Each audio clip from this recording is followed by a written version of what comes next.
浮生於細沙，曾種下善惡花，觀摩出你吧。台前俗雅，能彰顯愛嗎？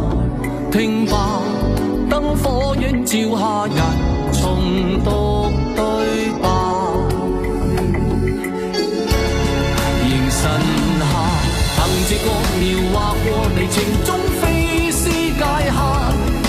案情就以未來劇戲中揣摩窺探，眼前亮過未能道破，若有天地看清，未會折返，橫越界限，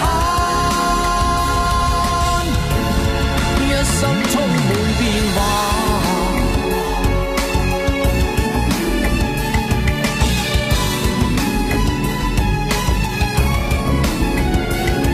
人何時活化？曾清醒過嗎？蒙蔽着是惡嗎？歪曲黑與白，台前是那唯一。